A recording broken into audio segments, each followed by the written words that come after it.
Selamat pagi, siang, sore, dan malam, Bapak atau Ibu Guru yang saya hormati. Izin memperkenalkan diri, nama saya Vanessa Marsha dari kelas 8A nomor absen 30. Pada kesempatan ini, saya akan mempresentasikan karya tulis saya yang berjudul Unsur Intrinsik Film Sejuta Sayang Untuknya. Dan pada video ini, saya akan membahas beberapa komponen yang dinilai, yaitu sinopsis film, tema film, tokoh dan penokohan film, alur film, latar cerita, sudut pandang film, amanat cerita, kelebihan dan kekurangan yang terdapat pada film, dan nilai-nilai film. Selamat menyaksikan.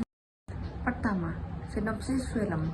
Film ini menceritakan seorang orang tua tunggal bernama Aktor Sagala yang merupakan seorang pemain pendukung atau figuran yang karirnya tidak begitu cemerlang. Dirinya memiliki anak perempuan yang bernama Gina yang sekarang kelas 12 SMA di SMA Obor Bangsa.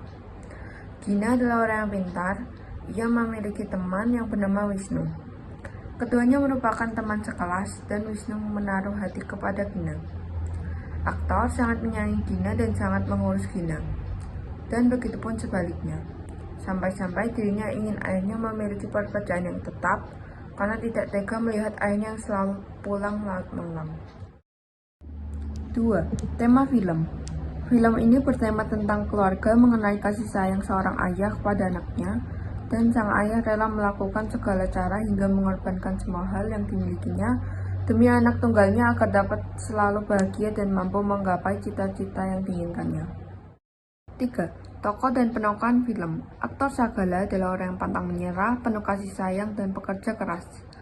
Gina adalah orang yang galak, perhatian, dan penuh kasih sayang. Wisnu adalah orang yang keras kepala, tidak mudah menyerah, perhatian, dan baik hati. Dani adalah orang yang pendiam dan baik. Guru BK adalah orang yang tegas. Tini adalah orang yang ramah dan ceria. Bejo adalah orang yang perhitungan. Istri Bejo adalah orang yang perhitungan, pemarah, dan cerewet. Bos Badut adalah orang yang cuek. Keempat, alur film. Film ini memiliki alur maju dengan urutan alurnya adalah 1. Pengenalan tokoh dan suasana cerita. 2. Konflik awal di mana sang ayah kesulitan mendapatkan pekerjaan. 3. Klimaks di mana terjadinya sedikit pertengkaran antara sang ayah dengan Gina. 4. Resolusi yakni membaiknya hubungan antara sang ayah dan Gina. Kelima, latar cerita. Latar tempat dalam film ini diantara lain lokasi syuting saat aktor menjadi seorang badut, SMA Obor Bangsa, rumah Gina, dan warung makan yaitu nasi remes Bejo. Kemudian, latar waktu dalam film ini diantara lain pagi hari ketika Gina di sekolah, siang hari ketika aktor menjadi badut, dan malam hari ketika Gina akan tidur.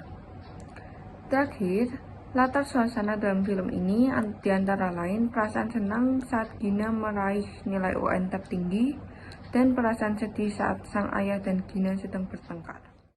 Keenam, sudut pandang film. Film ini mengambil sudut pandang orang ketiga, di mana tokoh utama serta tokoh lainnya secara tidak langsung diceritakan sehingga peristiwa yang diceritakan berdasarkan persepsi banyak tokoh sekaligus. Ketujuh, amanat cerita. Ada beberapa amanat yang dapat diambil dari film ini. Pertama, bahwa kita harus senantiasa pantang menyerah dengan keadaan. Kedua, bahwa kasih sayang orang tua kita sangat besar, tak mengenal waktu dan keadaan. Kedelapan, kelebihan film. Setiap karya pasti terdapat kelebihan dan kekurangannya masing-masing. Film Sejuta Sayang Untuknya memiliki grafis yang cukup baik dan didukung oleh akting para tokoh yang menghayati. Film ini sukses membuat banyak penonton menangis terharu karena ending ceritanya. Kesembilan, kekurangan film. Di balik kelebihannya, film ini memiliki konflik yang terkesan berulang-ulang dan seolah hanya diceritakan secara satu dimensi dari keluarga yang kurang mampu saja sehingga alur cerita dari film ini terkesan mudah ditebak.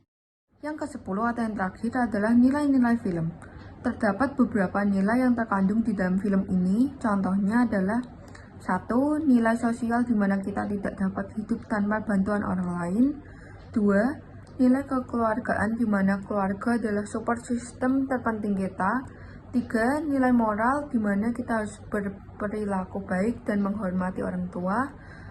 Dan yang keempat, nilai perjuangan akan kehidupan. Sekian dari presentasi saya. Maaf jika ada kesalahan. Terima kasih.